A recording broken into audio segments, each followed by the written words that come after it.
Everybody, welcome back to Emerald City Hockey post-game live presented by Flatstick Pub. Wanted to welcome everybody back, RJ, with a win. Unfortunately, fate had other plans for us this evening as the Kraken fall 3-2 to the Flyers. It was a hard-fought game, though, right? With the Kraken coming off of an extended absence, the Flyers, they did not have a bye week following the All-Star game. They were able to still, kind of be in game shape, up to game speed, all that kind of stuff. And for the most part, as we talked about it with our patrons at the end of the live game commentary, we were feeling like, Kraken had some rough spots, but they kind of figured out some of that stuff. They got it back. Yeah, they got it back a little bit as the game went on. I mean, this was a tough situation to be in from the start. This is something that Ron Francis even pointed out last week when talking about the schedule and how it all came out, where this was the Flyers' third game back from the All-Star break, Kraken's first. And so you knew the name of the game early on was just going to kind of be to survive. Don't lose the game early. Make sure you're within striking distance. They were able to accomplish that. They just couldn't get over the hump late in the third. And so we kind of break down, why that is. But yeah, tough game to have such a close result when every point matters as much as it does. Yes, definitely. I mean, you got the one team playing games, the other team hasn't. You've got the cross-country road trip aspect of it. It was a tough spot for the Kraken for sure. Before we get into all of it, because there is plenty that the Kraken could still work on that we talked about and we will talk about on this. Just want to remind everybody, as I give another shout out to Flatstick Pub for sponsoring this, that we have our watch party in just 3 days, RJ. Just 3 days. You will be at the South Lake Union location of Flatstick Pub for that watch party for the Kraken game against the New York Islanders. It is a 4:30 start. And again, we just want to remind everybody we would love to have a great turnout there for that and let Flatstick, know what the ECH community is all about as we host our first event there. Yeah, it's going to be a great time. We could watch the game together. We're going to have some fun intermission entertainment along with some prizes to give away. And then, hey, if you want to be on post-game live, I'm going to be joining from Flatstick Pub. We're going to have the chance, hopefully, for some of you to, you can enter the comment in chat here, or you can be at Flatstick Pub and join along with a question of your own, actually from the watch party. So that's going to be a real fun aspect to the post-game show. So if you want to maybe be on the post-game show, if you want to have a really fun time, watch the game with me, then come to Flatstick Pub. That will be on the 13th. Man, it's only 3 days away. I know. I'm excited. 3 days away. I know it's exciting stuff. Also exciting. Got some super chats here to kick us off as we talk about this game. First one from Sean. This team is so bad offensively and in no position to do anything about that. And yeah, I mean, this has been the name of the game all season for the Kraken is they just need to score more, right? Like they need somebody who can step up and score the big goal when they need it, or they need to do it based off of depth. And here was another game where the Kraken were going to need 4 to win it, and they couldn't get to that mark, right? And it was just a struggle at times as they played basically down 1 for the vast majority of this game. It was a struggle just for them to tie it up both times that they did. They were able to work hard enough for that one, but they were just never able to get ahead. Right. It's something we've covered on multiple deep dive podcasts where this is just kind of what the Kraken are offensively. They don't have that game breaker, that difference maker that can just bust through in a game like this and score a tying goal almost by himself. And yeah, they're not really in a position to do anything about that until this offseason. Then a whole lot of options open up. But right now, I mean, they kind of have to live with the way things are right now and just try and find contributions up and down the lineup or just try and prevent those extra goals. Yeah, it is weird to talk about them, when they're healthy. You have so many, guys in the lineup that you're talking about scratching Ty Cartier. But then at the same time, you're like, can this offense generate enough? Right? Like it's kind of like this weird situation the Kraken find themselves in there. And yeah, I don't think, even if they were doing a little bit better, I don't know that they were going to realistically be able to add much to it deadline wise, in part because there are just so many bodies there. Right. I mean, with the depth, there's just so many guys. Like, who do you scratch? You have to bring somebody that goes up to the top of the lineup, right? Yeah. A top 6 kind of guy. And those players are very, very expensive at the deadline because you're competing with real Stanley Cup contenders who are willing to mortgage the future for a guy like that to put him over the top. Right, and the Kraken just aren't there. No. Schultz with the super chat. Looked like a team off a bye week versus team on the third game. Yeah, certainly for the first bit. And we talked about this during the live game commentary.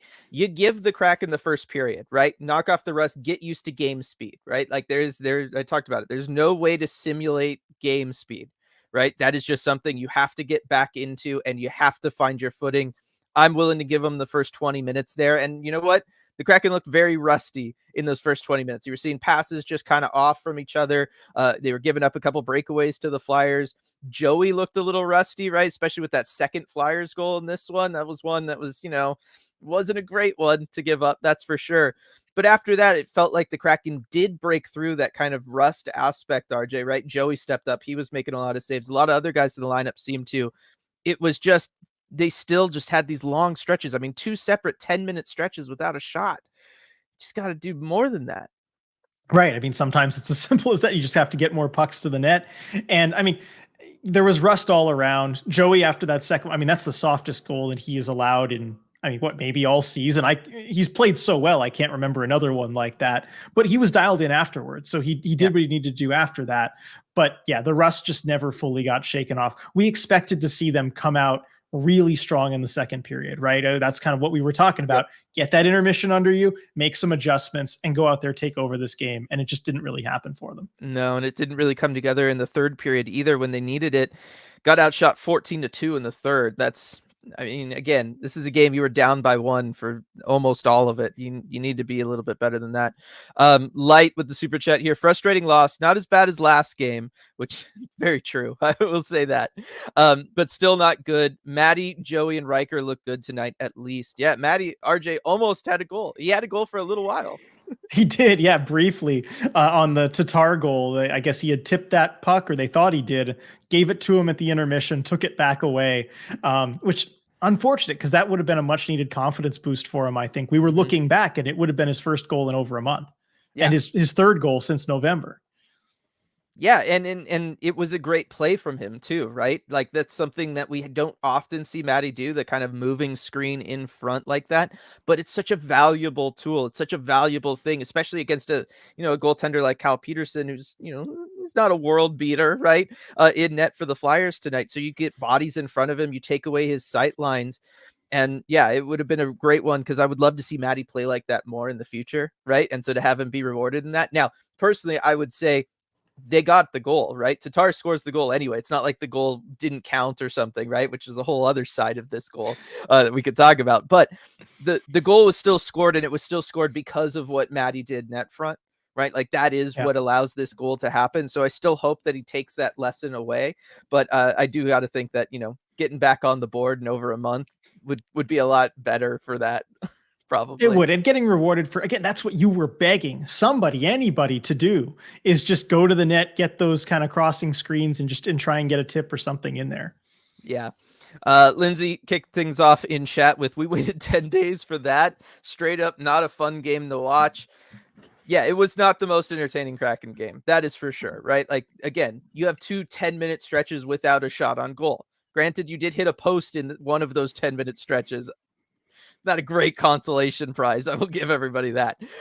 It was tough. Like this is still a problem for the Kraken. They need to figure out a way to generate offense more. And look, you have enough depth, right? And these are guys with enough skill that you should be able to find a way to do that more consistently than they do, I feel like.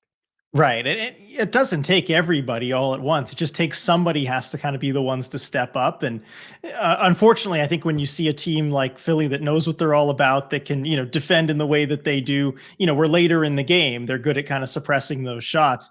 You can kind of just shut down everybody. You shut down one line, you shut down everyone, and you see that. But yeah, I mean, it wasn't the most exciting game in those stretches to watch. And I see the comment from Brooke, RJ needs some caffeine, trying to mask that. Yeah, but yeah, sitting and streaming for a long time, not really conducive to that. Yes, no, it can be a little tough. Another super chat here from that Kraken fan page official. What the heck is up with the offense? This is way worse than last year. Way worse. Thanks, guys. I mean, some of it was the natural, shooting percentage regression that we had talked about. We talked about this over the offseason. Kraken probably weren't going to be there. We talked, though, that one of the ways to offset that would be the power play showing up, right? Because the power play was really bad last year. Power play went 0 for 3 tonight. They did not show up on a night like tonight. That's the difference, right? Flyers get a power play goal. Kraken don't. Flyers won by 1. You can argue that special teams makes the difference there. So there's that element to it. But I also just feel like I know there isn't a dynamic presence. There isn't that point per game player on this Kraken roster, but there you can still do stuff. Like there's still things that teams have been successful. I mean, St. Louis Blues won a cup kind of without one of those guys, right? Because you adjust the offense around it. You get pucks to the net. You have guys net front. You go for moving screens like on the Tatar goal, the way Matty does that. You play to those things to generate goals beyond just our guy was better and made the play happen, right? But it just feels like that's just not going to be part of this team's identity. Right. And I think also you didn't necessarily have a guy that was stepping up and being that superstar, but you had a line that was doing it. You had a line that was a proper first line for you. And that was the Yanni Gourde line, basically all the way up into the All-Star break. They were doing the heavy lifting. They were generating offensively. They were doing the work. And they were kind of invisible tonight, I thought. Yeah, they were. I mean, I really wouldn't, outside of Yanni Gourde's penalty, when were we talking about him? Right? Tolvanen? Hardly ever. Never. Yeah, right. Bjorkstrand even. Yeah, it was a tough night for them. Coop with the super chat here. 0 shots on goal for 10 plus minutes while trailing. Can't be tried, maybe rusty. I don't know if this team can turn it on. Kind of feels like maybe to plan for the future. There's still time, right? You got to give them till the trade deadline. They can still turn this around. But yes, on a night where St. Louis picks up points, Calgary picks up points, you're coming off of that loss against the Sharks right before the big long break that you've had. Kraken need to get W's. They need points in the standings. Like that is at the end of the day what ultimately matters. Doesn't matter if they're 1-0 victories, if they're 9-8 victories. Doesn't matter. It's 2 points in the standings. That's what matters. And yeah, that's what the Kraken just need to focus on right now. Yeah, I mean, the margin for error just keeps getting slimmer and slimmer. Although I will say, it's tough to judge them on the first game back from a break. It's always difficult. You look at last year, and last year's team was legit. They're 1 game away from the Western Conference Final, right? I think they had their worst game of the entire season, the first game after the All-Star break coming back. I get that game against the Islanders getting shut out 4-0. This was a better effort than that. If they're able to turn it around and look convincingly good next game, I'd be more willing to write this off. But yeah, you can't drop those points. That's what it comes down to. Right. And well, like I said, it's the fact that they dropped a lot of points already this year too. Mm-hmm. Right. Like so it's compounded. Yeah. I think like the San Jose game before the break bothers me a heck of a lot more than this one. Well, yes, because that was just such a bad team to lose to. Yeah. I don't know. It's like I said, I just feel like I want to see. It's not that I want to see more effort. Like the guys have effort. It's that I want to see more, I guess, systematically from them, right? Like I want to see more of them trying to generate offense rather than trying to rely on the guys to just, get time and space, right? Like they don't do a lot of even generating that for themselves. I love the Tatar goal, the way he sits in that pocket with nobody around him. He gives himself time and space. That's a very smart play. Absolutely love it. He read the defense perfectly. But you can't rely on your guys reading the defense perfectly all the time, right? And so that's where I feel like this is the time of year. We've seen them go through an 8-game losing streak where they did shake it up a little afterwards, and it jump-started the team. They went on a big, long win streak. Everything was good. I am starting to get back to that point of I wonder if it's time to shake things up a little bit, coaching-wise, not like changing the coach, but from a schematic standpoint, and see if you can then start generating a little bit more than this. Maybe, but I mean, when do you have time to do it? There's just no time to get practicing. Right, but then this becomes the dynamic, and I would love everybody's opinion on this. I know there's a ton of chats we got to catch up on, but this becomes a dynamic. We could cut them slack for, the fact that they had the extended break. The Flyers didn't. You could cut them slack for this next week where you have, a bunch of games on a East Coast road trip coming after your long break and everything. But the bottom line is, okay, maybe we cut them slack for those games. But if everybody else wins and you lose and you're now 10, 12 points out of a wild card spot, it doesn't matter. Yeah, the standings don't cut you any slack. No, so at some point you just have to get it done, regardless of how you do it, where you find the time to change things or not. You just have to start doing it. Like that's just the end of the day. It's results driven business. Yeah. And Byron said last year's team went into the break in first. They could afford a bad rusty game. Yeah, very different situation. Seth with the super chat. That last tap in goal at the last second was just salt on the wound, so unnecessary. At least it didn't count. Yeah, didn't count. Yeah, missed it Didn't by about count. half a second. We could go off of that, but yeah, that is tough. I mean, look, I don't mind players going for it in the day and age of contract incentives. You never Oh, know yeah. when something like that makes the difference of you making a bunch of money at the end of the year. So You I'm don't always okay know how with much players time's doing left it. on the board too, Yeah, yeah. But yeah, it's at least it didn't count for the Kraken's sake. 9-game win streak feels like it was a long time ago from B. I know. Pablo, hey guys, we tried, but no playoffs this season. I think Markcast only the Kraken can suffer from having too much rest. Ain't that the truth? Totally. We were talking because so many of the things like with that Sharks game too, we were like, look, they just need to get there, right? They need to get healthy. They need to get rid of all the illnesses in the locker room, all that stuff. And it's like, now you don't have that anymore. Hopefully you don't. This team is running out of chances to turn in games like that from Aaron. Definitely agreed. Wake me up when Jagger is lighting the NHL up from a block. I mean, we talked about him. He's certainly lighting up the CHL. Christian, I know it's just one game after the All-Star break, but how's everyone feeling about our playoff chances? Probably not great based on this. Yeah, not great. I mean, again, they're not out of it, but they're going to have to look a lot better. They're going to have to find that game that they had during their big win streak, right? If they don't start to look like that team again and soon, they're in real trouble. And Right. I can see some of the comments in here, Sean, Coop, this just does not look like a playoff team. Onsot, they aren't a playoff team. That seems like, kind of the consensus in here. Right. Well, based on the last 2 games we've seen from them, I understand why people would say that. Right. Yeah, the team of that 2 games is not a playoff team. No, it's not. And you look at the standings and you see the Kings and the Blues occupying the 2 wildcard spots. They have 4 more points than the Kraken, but they both have games in hand. Right. And as we saw earlier, 4 points can sometimes be a lot of points to make up, even though it's only 2 games in theory. Yeah, when there's so many teams there too. Yeah. And actually, I really going back in the schedule, I said, the Kraken of the last 2 games really don't look like a playoff team. 2 games is an insanely small sample size. But I look back, the Kraken of the last 9 games don't look like a playoff team. Yeah. Yeah, no, it's been an issue for them. That's what I'm saying. Like, I do feel like it's time for them to change things up a little bit with how they're playing, see if they can try to generate more chances. You've got the goaltending, right? Like Joey, yes, he was rusty. That second goal looked terrible, but then he stepped up in a big way. He made some fantastic saves for you down the stretch in this one.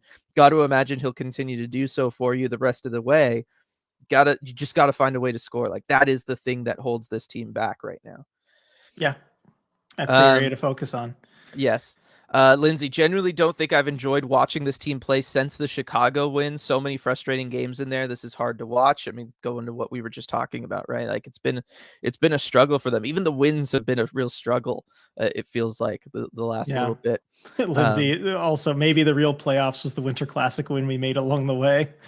I mean, there is that. Like, this season will always be known for that, and that's a pretty good thing to be known for. Watching Joey get the first shutout in Winter Classic history, like, there's positives there for sure.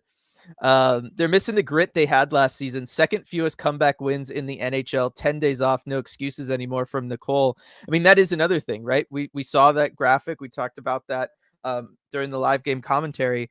Kraken tied with the Flyers for dead last in the NHL as far as third period comeback wins, right? Like, their record, they only have 1 win against the Flyers earlier this season, but only 1 win all season long when trailing entering the third period. I don't know many playoff teams that could say that. No, and I think it comes down to a lack of firepower, really. Just, the star that can kind of take over a game, at certain points. And I mean, I think the Kraken are probably now an outright last, given that they lost this one after trailing, and right? But the Flyers weren't trailing, so the Flyers wouldn't make up ground, right? Well, right. Oh, well, how much worse were the Flyers? If they were tied, that's true. Then the extra loss should put them. But anyway, let's not worry about that. But still, I mean, you look at a team like the Flyers also. You look at the teams that are on the bottom, like the Flyers don't have a superstar. They're built kind of similarly from an offense production standpoint. It relies on just everybody lines 1 through 4 doing the hard work they need to do and just manufacturing goals however you can. You're never going to see a team like Edmonton or Colorado at the bottom of a stat like that. They've got superstars that can take over a game and come back. Right, exactly. And so again, though, it feels weird to keep harping on that. Like yes, that is the difference between them and the teams that are in the playoffs pretty solidly right now. But also at the same time, it's like there's nothing you can do about it either. That's the frustrating part, right? Like we can identify the problem, but we can't implement a solution, and it's not great. Let's see. Yeah, people not thinking the playoff odds are pretty good here. I really don't know if this team is just going to turn it on this year, not this group. I think it's about a week away from being time to plan for the future from Coop. Like I said, I think you give them the month. But yeah, if they keep playing like this, it'll work itself out. Right. I mean, there's the trade deadline. That's March 9th. That's happening. There's a date for that. That's your decision date. Yeah. Let's see. In better news than this loss, I'm leaving LA and head back to the Pacific Northwest. Good for you, Jake. I know lots of that stuff. Gotta miss those cheap crypto arena ticket prices, though. Oh yeah. Let's see. Kraken are now 1-17-2 when trailing after 2 periods. It's a heck of a record there. That is for sure. What was it last season?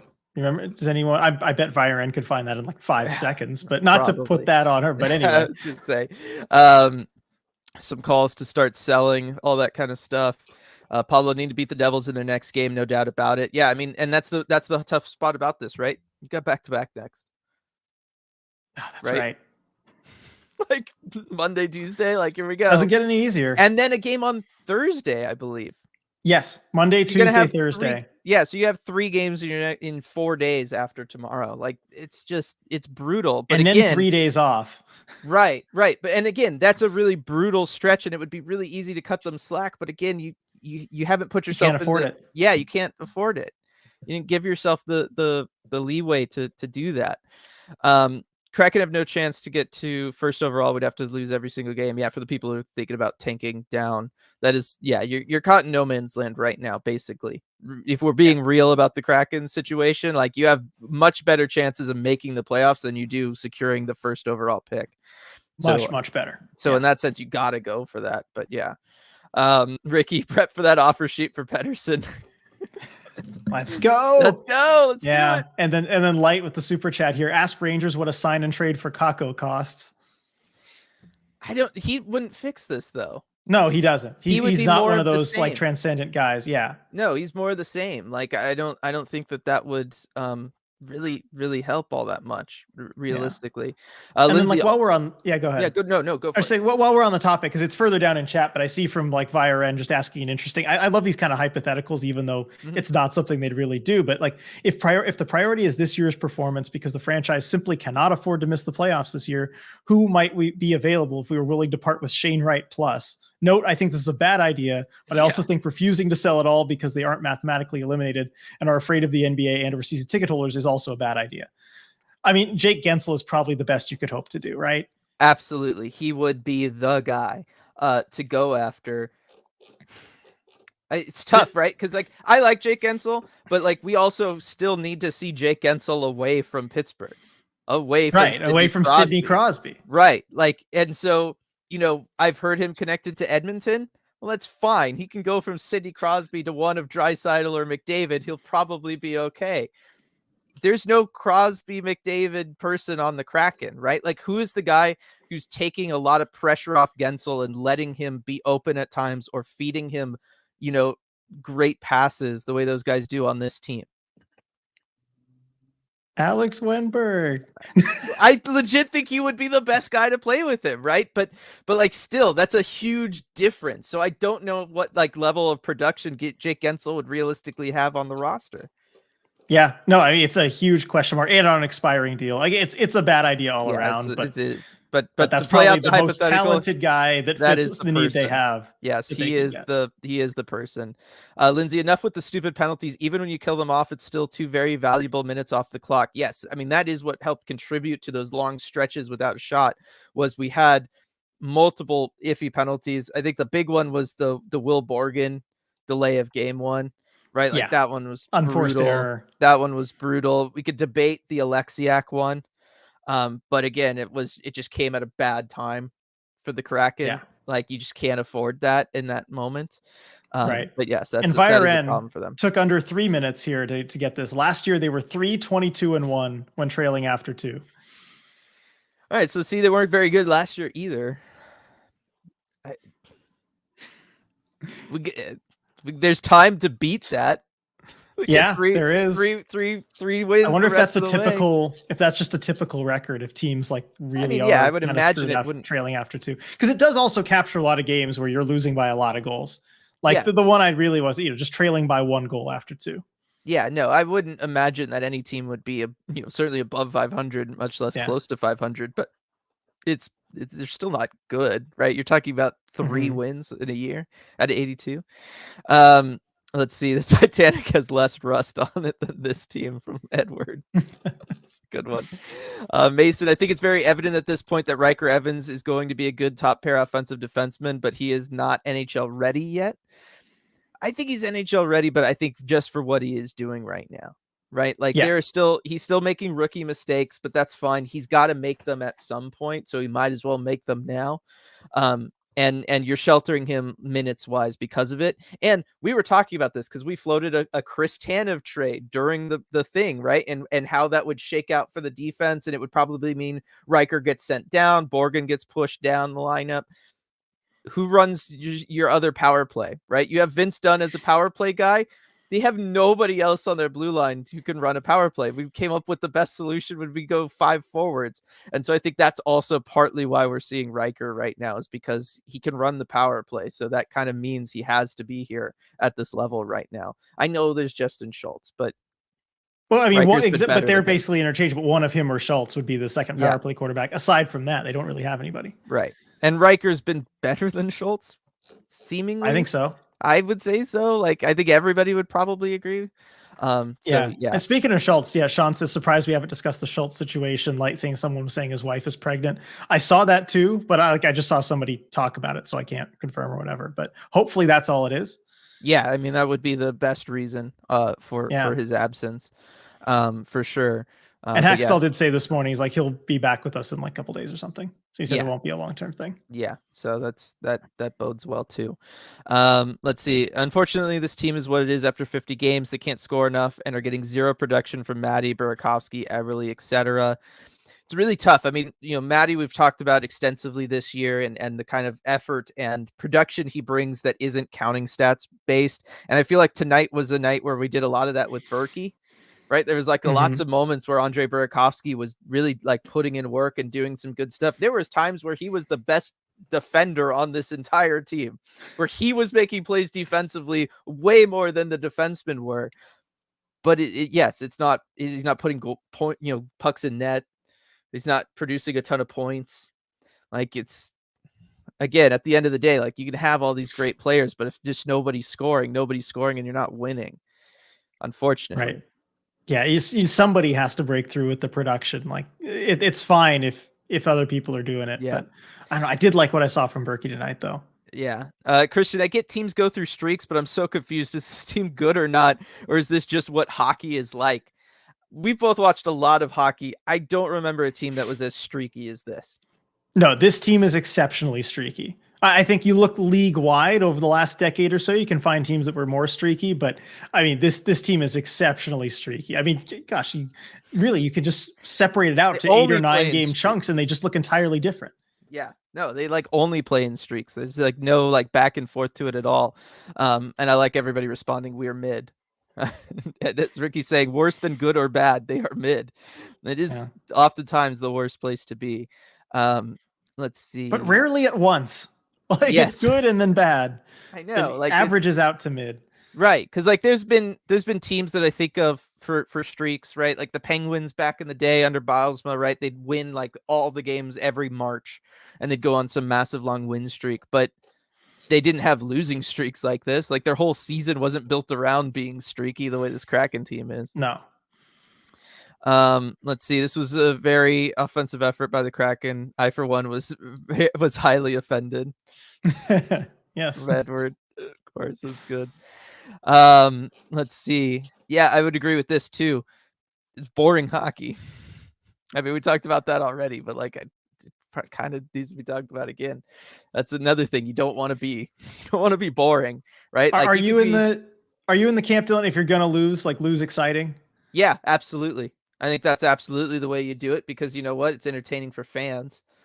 And at the end of the day, that's Yeah. what you need, right? If it keeps the fan base engaged, right? Look at Anaheim the last couple of years. Yeah, I know their attendance isn't like great, but it's never great, right? Even when they're winning, it's not great. But they at least have like a really dedicated core group of fans that are excited to go to every game because, yeah, they know that team's most likely going to lose, but you might see Trevor Zegras do something. Yeah. That's a No, I good mean reason that. to go to a Yeah. game, right? Yeah. Because they're losing, it just means the ticket's cheaper to see it, Yeah. right? Although it's tough too, because when the Kraken were playing at their very best this season, they were playing boring hockey. That is true. Well, but I they have to have to admit. because again, they don't have a dynamic like superstar player who's going to be flashy, right? Like their whole thing is just built around depth, kind of beating you into submission. Do you, So do you it's think that not going to be Hackstall great. kind of needs to reinstill that mindset like Yes, well, that's what really I was soon? getting That at like, earlier. look, guys, let's be honest with ourselves about who we are. We are not going to score 4 goals a game. We're just Hmm. not going to do it. We can't do it, Right. given how we're built. We got to make sure we allow 2 or fewer, or else we're not going to win games. Right. Yeah. No, that's what I was saying earlier, right? Like the coaching staff needs to shake things up. They need to change what they're doing and change how they are approaching the game. That is what they have to do. And yes, I think it makes sense to do that. We're not scoring, but hey, for the first time in franchise history, got a goaltender with a 920 save percentage. Maybe we shift and play around that, right? Like I think that Yeah. that would be the way to go the rest of the way. What do you have to lose? Yeah, no, I mean, really nothing. Although you know who has no problem scoring? The Firebirds, apparently. Jen letting us know it's now 4-0 Coachella Valley. Let's go. Let's go. Good stuff from them. They are so much fun to watch. Yeah, Totally. no, In the they're second fantastic. period Yep. No, against the Silver Knights. they're so solid. Oh, good, even better. Um, let's see. I don't think they can afford to wait for the deadline from Viren. Yeah, if they were looking to add, I would add early. I think that's always the appropriate thing to do, much like with what they did with Tatar, right? They added him extremely Yeah. early. And with these games coming, like you need that player for, as much as you can get. Like again, if you're a team that's locked Makes into sense. a playoff spot, doesn't hurt you to wait, right? You've Right. got your standings. But for the Kraken, you could use that guy.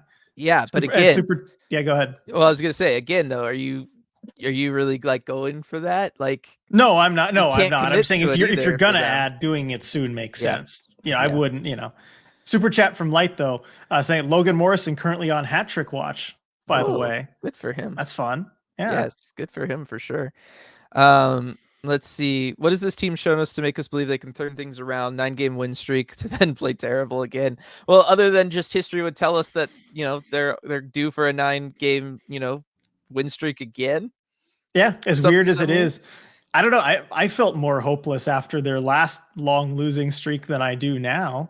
Mm-hmm. Like as far as their prospects of turning it around. Yeah, no, I think so.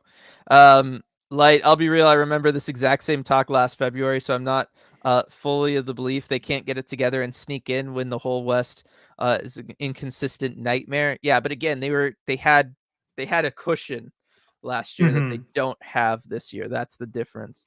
They would need to turn it on. At this point, you need to turn it on and never let up.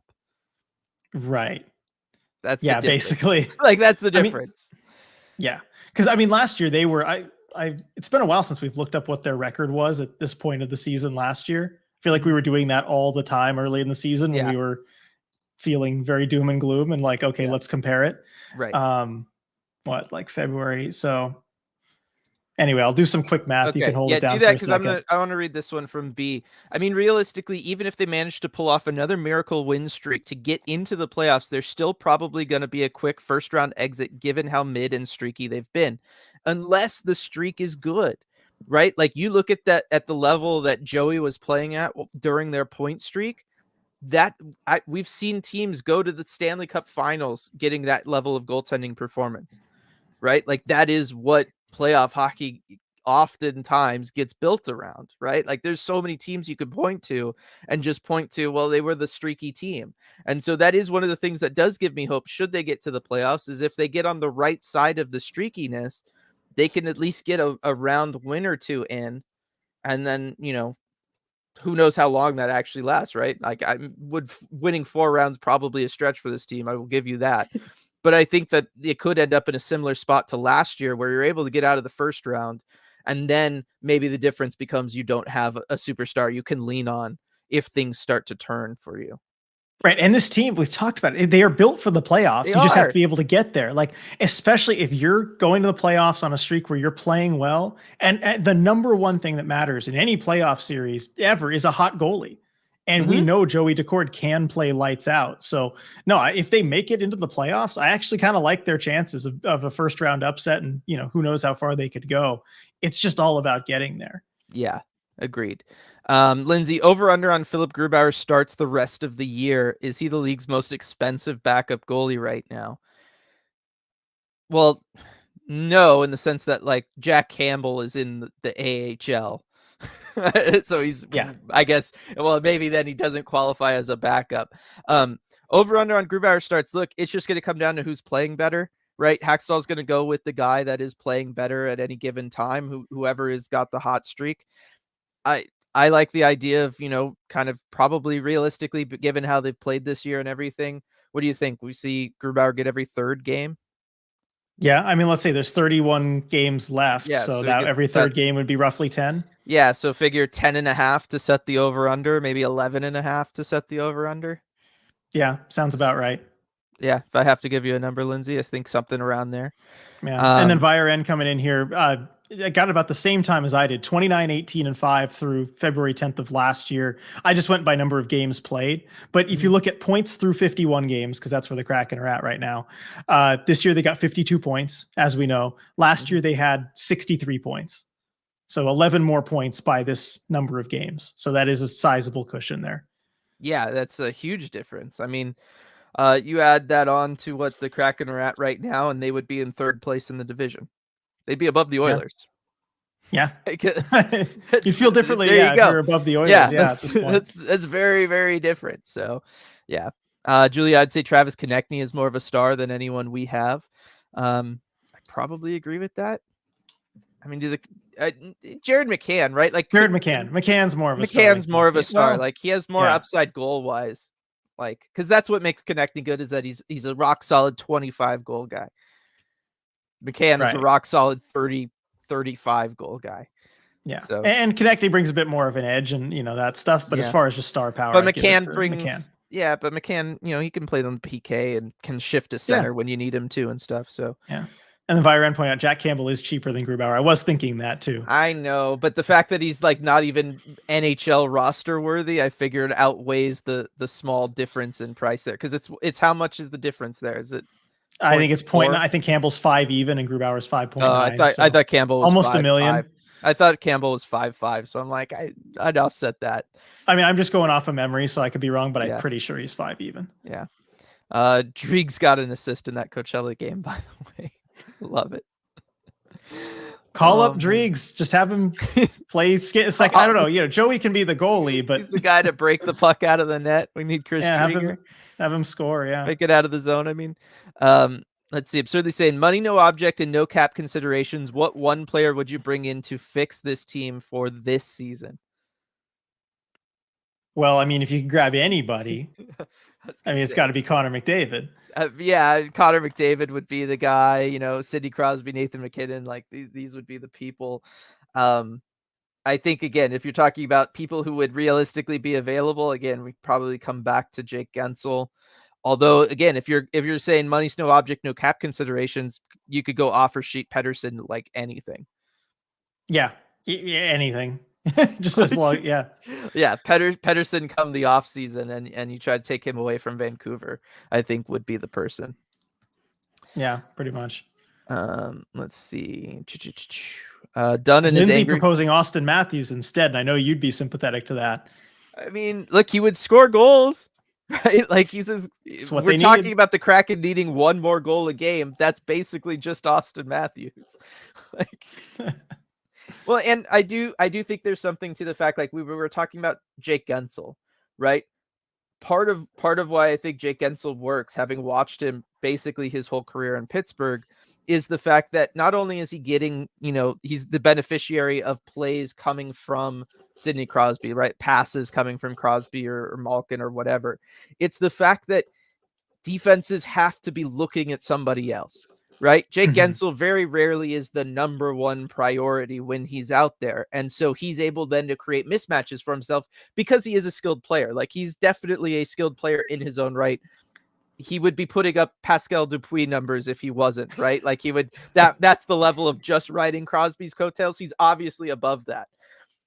But I do wonder with guys like Matty Beniers, right? Last year, Matty Beniers was not the focal point that defenses were focused on, but you win the Calder Trophy and you come in the next year, you're the focal point that defenses are focused on, right? Like, I feel like that has been part of Matty's problem this year. And at least in his sophomore season, he's not good enough to overcome that. But if you bring in somebody else who is a name and you stick him on his wing, all of a sudden now Matty gets to take advantage of mismatches again because he's not the focal point. He's not getting the double team or something like that, right? And so I feel like that is something beneficial. You know, in addition, if you were to add an Austin Matthews or whatever, not only does he himself produce more than anybody on the team, he allows other guys around him to produce more. Exactly. And that's why I've kind of been harping on it over and over again. That's kind of what the Kraken have to find a way to do this offseason. Yeah. That Kraken fan page official with a super chat here. Would you say Chris played a mentor, maybe even fatherly role for Joey and his progress becoming one of the best goalies in the league? I would say, like, certainly with the spirit of it, yes. I mean, Chris Drieger was so supportive in that time where he was up here and Joey was really having that best stretch of his career. And it was on the ice, it was off the ice, it was in the locker room. I mean, Driegs just could not have been happier for Joey Daccord and all the success he was having. And I mean, that's really tough when it's, you know, you're a goalie who's trying to fight his way back into the NHL and you just want chances to show what you can do. And this guy in front of you is playing so well that you don't get those chances. And so, you know, personally, you are kind of losing out on something, but you would never tell by Drieger's attitude and his demeanor and everything. I mean, just so professional. And I think that's something we really ought to respect about him. And he's going to be an easy guy to root for wherever he is next year. Yeah. Oh, definitely. Definitely. It's going to be unfortunate losing him from the organization for sure. Who can we steal from the Firebirds to help scoring without disrupting their development? From Habak. That's a good question. I mean, you could McCormick, right? Like, he's one of the names that would come to mind. I'm just going to the Firebird stats page and trying to sort by goals here. Right, like, obviously long term you'd love to give the minutes to Shane, get him more NHL experience, all that stuff. But yeah, you know, if you're not giving him the top 6 role, you're hurting his development. I was a fan of Logan Morrison when I saw him. The one Coachella Valley game I was at in person, I really enjoyed what I saw from him. I like Cameron Hughes a lot too. Like, I think he could be a fun player just in this group. Like, you need somebody to help kind of change just everybody's attitudes, like, on a dime. I feel like adding Cameron Hughes to the group would do that. Yeah, totally. I mean, I think he'd be a fun guy to have around. He hasn't really gotten a shot at the NHL level, I think. Right? No, he has 2 games with the Boston Bruins. Yeah. But like, so he would be somebody, again, he's not going to help the scoring output probably all that much, but if he changes the way the team is playing to go in a more gritty direction to try to, you know, create goals in that regard, he might. Like, that's what I'm thinking. Yeah, and Jen agreeing here. I would love to see Hughesy up here. And I know Jen watches a ton of Firebirds games, so you know, she'd have a good read on that. But yeah, I'm just sorting by goals here. It's McCormick number 1, Wright 2, Winterton 3, and then Hughes number 4. So if you're not going to try and mess with development, how old is Hughes? He's 26. So don't have to worry about that. Yeah, that's what I'm saying. And again, if the team has to go in the direction of scoring gritty, he would be the guy in my mind. He would be the one to bring up. Light with the super chat. My hot take: scratch Tanev, put Yanni on the wing, call up Shane. Want to send a message to the locker room? That'll do it. It would. It would send a hell of a message to him. It would. Problem is, you're still limited on that timer for how long you can have Shane up here. You've only got so many more games. 6 games. Yeah, you got 6 games. Is this the time? I mean, I don't mind if this is the time that you want to burn him. But the problem is, what if it works and what if things turn around and he helps you? Like, a lot. What if he looks like you can't send him back down? Well, then you're probably do you just take the dub? Yeah, then you're probably going to the playoffs, right? I really don't. Yes, but do you really want to burn like a year of his ELC? Yes, if you're the team, you do, because the financials say that you have to. Well, yeah, the team financials, the season ticket holder Yes, financials say you I have know to. I know The where cap you're going. management says you really shouldn't. Yes, But I know where you're going with the general manager brain and all of that stuff, and you are correct. In a vacuum, that would be the way to do it, but it's not a vacuum. I mean, heck, Dylan, if they go 6-0, like let's say Yeah. 6-0 and he looks great, like is that still enough? Like, are you even in a playoff spot at that point? You're probably like back to where you were when you were like kind of tied with all those teams up there. Well, that's when you have to make that call. I know. Are you then making that call to burn the year no matter what? You're all in. I asked the sales department to see how many Shane Wright jerseys have sold. Okay. That's There you the go. on the fence tiebreaker. You go and you ask and you say if season ticket sales have gone up because he's been there and he's scoring and everybody wants to see him. Right? Like Yeah. but I know you're laughing, but that's exactly what what that is. But you know it. Like that's how teams No, work. I know this is how teams look. I know this is how That's this what it stuff is. works. Lindsay, can we do a total switcheroo and call up the entire Firebirds team, send down the entire Kraken team? I want to see some more goals. Could you imagine, RJ? Yeah, just try that for a few games. You would see more goals, although I think you'd probably see them at the Coachella Valley level if that was the case. Yeah, probably. Yeah, you'd see more goals there, and you might see more goals, against in the new Kraken games. Yes.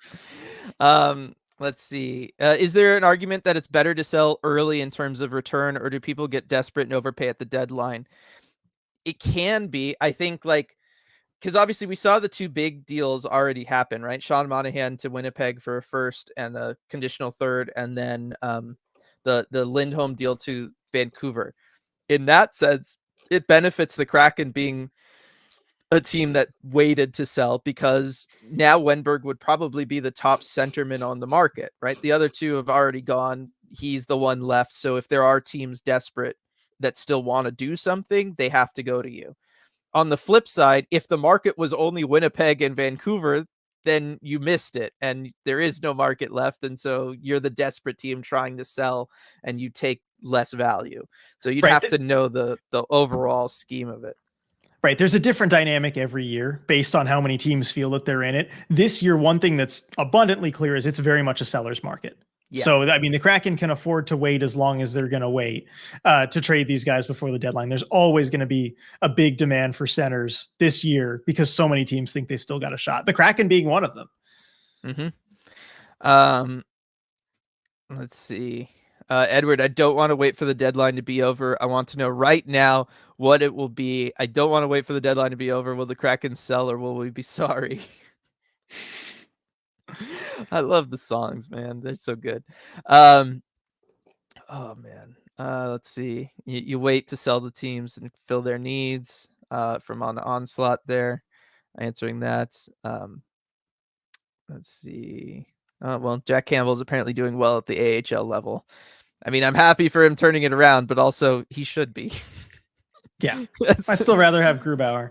Yeah. Let's see. We should put two goalies out during the PK. Just let them, because then, they just stand like this, RJ, take up the entire net. You can't score on them. Yeah. You got to get Hellberg back for that. The famous picture of him and Grubauer. Yes. Just because we're in the second half of things, like 10 minutes left of this, and it's when we always get silly.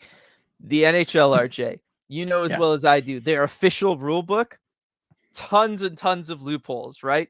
When they wrote this thing, they assumed people just wouldn't do certain things. And then the NHL in the last 20 years has just never thought to ever go in and update things. Is there a specific rule that says you can't have two goaltenders on the ice at the same time? I believe there was not for a surprisingly long time, and then somebody tried it. If I remember my history right, was that one of the was it Pat Quinn who did a bunch of those, or no? I think it might be one of the it wasn't him. It was oh my gosh, who was the Oilers coach? Not Slather. Not say there. Wasn't there another Oilers coach maybe not before that? There was somebody What's who his like name? there's more rules created for this guy because of this one coach doing stuff like that there was no specific rule against it. And so like after the game they would just create rules because of this one particular coach.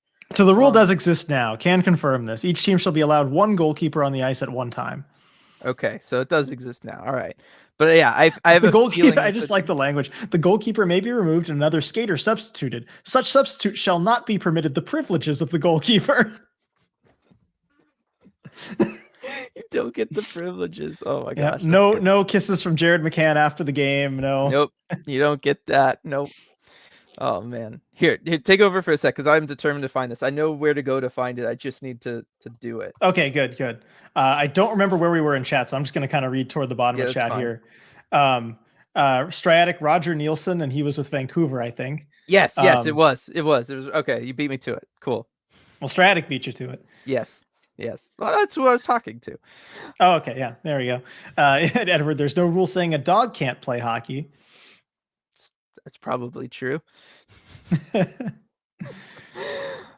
they have it? Yeah, Ice Bud. Didn't they have an Air Bud movie or an Ice Bud? I know there's one where there was the MVP movie, right? Yeah, Most valuable primate. Yes. Yes. Chimpanzee. Yeah. So there was that. Oh man, that's where we're at. All right. Right call up could send a message from Mason. Right Winterton, bring the kids up, sell the future. From Ricky. Chip, okay, but what if we put Gru in net and give Joey a skater stick and let him play the puck? Yeah. Well, you could go the opposite way, huh? Because we would have to establish that Joey knows what a skater stick is, which I would have assumed before Philip Grubauer like 2 weeks ago. Yeah. What's this? What's this? Yeah. Although I did talk to him about that afterward, and he said he just likes to kind of check out sometimes some of the skater sticks, and but he said also he played skater until he was a teenager, like before he kind of went full-time goalie. So like surprisingly old, right? That he would still play skater. So he does like to take the skater sticks out for a spin every once in a while. Yeah. No, that's good stuff there. Like that. Let's see here. Yeah, and feel free to use this as like a last call, just throw everything back down into the bottom of chat because it'll just be easier. Let's see here. I will say, while I'm optimistic, I did say back in October, I think we're just a 500 team. I think we have a chance, but I'm much more confident in next season from Light. I mean, I agree with that. I think next season things will be different because you're going to have cap space open up for the off season. You're going to be able to you are looking at bringing in Shane Wright and using him significantly. What? Nothing. Sorry. I just saw a comment here at the bottom. Okay. What you have thoughts?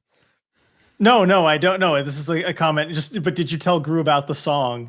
And I didn't, and I was going to, except he does this sometimes where he'll like mess with me to try and throw me off. And I was like, hey, Gru, because it was like a few days afterward, and I was like, hey, you know, the other day when like after practice when you found those skater sticks on the bench, and he's like, what do you mean found? And I was like, oh God.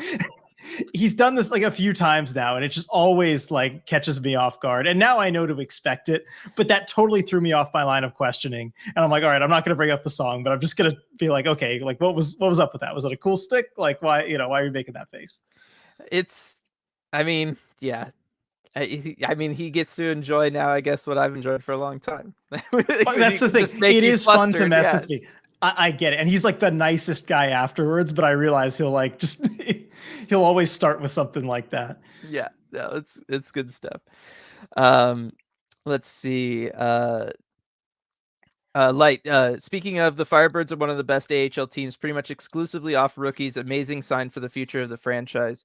Yeah, I mean, yes and no, right? Like obviously Shane Wright and Ryan Winterton, they're going to be big parts of the Kraken's future, and they're doing significant work down there. Some of it though is I feel like they were good at identifying guys that were bottom six AHLers that needed, that were kind of stuck on their teams and could come over and get, more playing time and produce a little bit more. I think of that with Logan Morrison and Cameron Hughes specifically, right? Like bring in guys like that and bring them over and put them in a spot to succeed. But I wouldn't say that they have like Kraken, long careers, in their futures either. No. Let's see. I asked her, what do you mean found? I know. Coop, I asked earlier, but I'd like to hear RJ and Dylan's answer. If Kraken Brass could trade last year's result for this year's, would they say yes? You lose the props of a year two crazy turnaround, but you get to show improvement year after year, trending to playoff runs. I have thoughts. I think yes, no question they would. I think so too. Yeah, I would. Like it's tough because like you'd have to explain to them like I feel like over and over that this isn't like, you're just taking away a bird in the hand. Like the results are guaranteed. Like I just Well, yeah, no, you just having literally flip spoken them. with these levels of people worked for them in the past, like that would be the barrier to the question. Yeah. It would just be the understanding that it was guaranteed. But yes, why wouldn't you? Right? Like you would go from terrible year one to mid year two to game 7 of round 2 year 3. Like that's perfect trajectory for you to leverage for the future. Within the market, it's great storyline wise for you. Yeah, there's only good things that can come from that.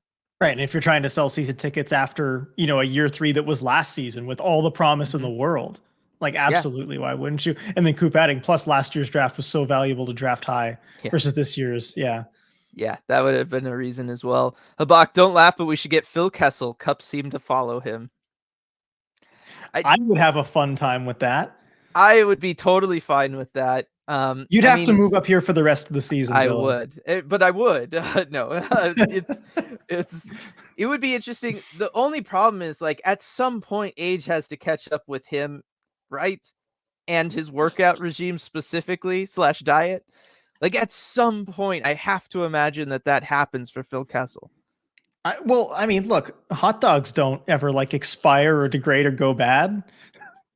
He's so That's the one food last he's forever. preserved. Yeah, he's preserved. I'm just saying, if this was 5 years ago, I'm like, absolutely. Phil Kessel is like one of the best ads you can have. But like his production has fallen off. Like, I don't know that this is Phil Kessel as we think of Phil Kessel realistically, especially with him having not played this year yet.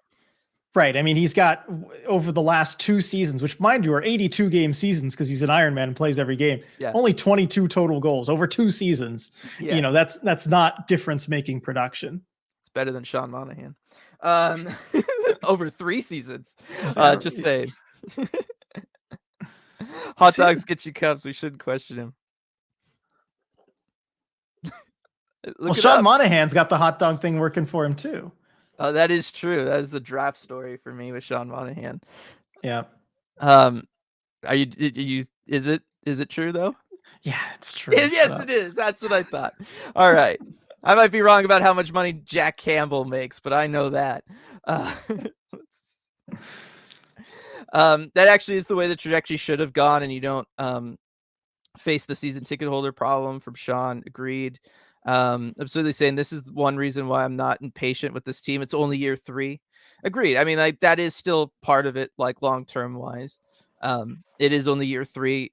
The way you develop superstars and those kinds of game-breaking players is by drafting and developing them, right? And you had Maddie and he looked great last year. He's going through the sophomore slump this year, but you still got Shane coming. You've got Riker just starting at the NHL level for you, right? There's so many other prospects up and down that we've seen are starting to develop and come into their own, like a Ryan Winterton with what he's doing his rookie season in Coachella Valley. Like so much of what the groundwork that the Kraken have laid these first 3 years is just not there yet for them to take advantage of, right? But that is also sports, and especially in hockey. There's a lot of times where as a general manager, as a coach, you can put in that work. You can have the best draft classes, but then if the team at the top doesn't perform well, you don't get to reap those rewards, right? The next guy gets to take credit for that. Yep. It's a cruel business sometimes. It can be really tough. So in that sense, I mean, it's just kind of built in. The impatience is just kind of built into things sometimes. If you sign him, you can't scratch him. That is true. That's the other aspect of Phil Kessel, as Bryce brings up. Rumor is that he said he'd be willing to accept the Iron Man streak ending. Yeah. Well, and why wouldn't you? Like, yeah. At this point, it's if you want to be playing, then that's the price to play. You take it. Viren, they haven't drafted superstars and aren't set up to do so, though. Good players, yes. Shane Wright would be the exception, right? You're talking about a 4th overall pick I mean, technically there's still time for Matty Beniers. I just don't think he was ever offensively a superstar. He's just more of a complete guy. But Shane Wright would be the one, right? Right. If he can come in, like I still see no reason why he couldn't turn into a 30+ goal scorer, given his shot, given where he plays, net front and how he likes to work around the slot and accept passes from behind the net and stuff. Like those are things that play. He needed to get more aggressive. It seems like he has done so at the AHL level, right? Like now, I'm not saying he's going to jump in next year and be a 30-goal scorer, but I think that that's one where, year 3 in the NHL for him, you might see him become that. Yeah, I think it's certainly something he could grow into. He's got the tools. Yeah. Are there any prospects on other teams that we could trade some future draft picks for? Guys that will be NHL ready sooner than someone drafting this year? I mean, there's definitely a lot of them. The problem is teams don't really ever like to move those guys. I guess one guy would have been Cutter Gauthier, who was Yep. on the market, right? And that's straight the to other Anaheim. difficult thing when we talk about this is that usually when those guys are available, it's kind of behind the scenes and you don't really know about it until Yeah. a move happens. Yeah. So it's one of those. Yeah. I want to get to this one from Jake, just so we kind of skipped Yeah. over, but like any thoughts on Cole Lind? Is he just a tweener kind of player? I mean, he put up good numbers in Coachella Valley last year. I think he is kind of a tweener, probably more on the AHL side. He had a chance to kind of jump up and grab an NHL job this year in training camp. He had the opportunity. He just didn't look good. Like he didn't take that chance. And sometimes all you have is that one chance. And, he hasn't really, kind of been heard from since, aside from the one game he was called up for. But yeah, I just think and he's not like scoring out of his mind in the AHL, right? Mm-mm.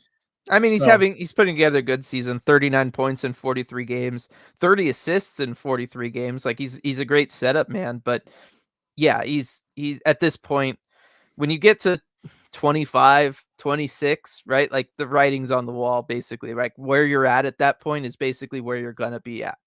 Very few yeah, guys like go from that point on and then, make it, right? Like even goaltenders, which is a late blooming position, right? That's one of the things around Joey. That's such a story, right? Is the fact is his age and with all that happening. So I think with Cole Lind right now, I'm sure there are teams, right? If you were to trade him to the Blackhawks organization, he'd probably be playing on that NHL team. Right? yeah, Like within certain organizations, he would be a regular NHLer, but just not in this one and probably not in most, yeah. I agree with that. is the brutally honest take on it. Let's see. So like in 4 years, assuming they don't burn a year this year, we might have one star via Ren, talking about the Shane Wright thing. Yeah, but that's I mean, that's traditionally how the whole expansion thing worked, right? Like that is the way it went. And you could argue with Vegas until they traded for Jack Eichel, they didn't have a superstar or Mark Stone, right? Like those were the things that gave them theirs. Right. And with an expansion team, look, you don't have any of those giant contracts from those players already. You have the cap space in the room to bring in guys like a Mark Stone, who they went and extended, or a Jack Eichel. And that really is just the missing piece for this Kraken team. You have to bring in a star from outside that's not drafted. Mm-hmm. That's the reality of the expansion draft. When you start out good, like Vegas did, like Seattle has now been, you just have to, to make it work. And there are stars available every now and again. You just have to get the right one. Yeah. Yeah, it's just the way it is. And you have to be involved when they hit the market, right? Like Yeah, you got to be when a Jack aggressive. Eichel is out there, you do whatever it takes to get him. And you bet on the neck surgery and all of that stuff, right? You take those chances. That's just it. That's what makes it so difficult, and that's why you see teams behave the way they do, right? There is a reason why the only effective rebuilding strategy in the NHL is to tank for multiple seasons and have multiple top 5 draft picks, because it's the only proven method to make it happen. That's it. Yeah. So that's the the brutal reality of it, Like there's really. just And nothing. that's a There's lot of just pain nothing else. involved in doing that. Yeah, there's just nothing else, unfortunately, and Yeah. it sucks, and your fans aren't going to be as engaged because the team's just going to be bad for several years, but that's the way it is, and we're seeing teams choose to do that right now, and they'll be better for it in the long run. Chicago, Anaheim, presumably San Jose. They're earlier on in that process, but like that's just the realities of it. Yeah. And as Light saying, yes, it sometimes doesn't work. It's true. Plenty of examples of it not working as well. He's talking about Buffalo. Like it's tough. It's really, really tough. But I mean, and we've yet to see turnover from the existing, like, sustained good teams having to go over, right? Like Tampa is just finally starting to get to that point where maybe some guys stammer, like, right, going over the Yeah. thoughts. But like, Chicago would be the example, right? Chicago was a dynasty, quote unquote, a cup era dynasty. They won the 3 Stanley Cups, and now look at where they're at, right? Once those guys leave, you start over, and you start over the hard way, just the way they built it. Taze, I think, was 3rd overall in his draft. Patrick Kane, 1st overall in his draft, right? Like that's just what it takes.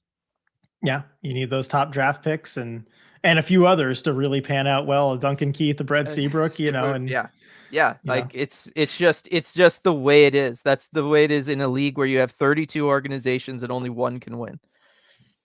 Right? It's that whole like classic. There's always 31 losers every year, like just because there has to be, and that's one of the ways of doing it. So I know that's not like great to talk about or to maybe end on, but so let's end on this instead. RJ, speaking of, thoughts on re-signing Tatar from Jake? I don't think there's gonna be.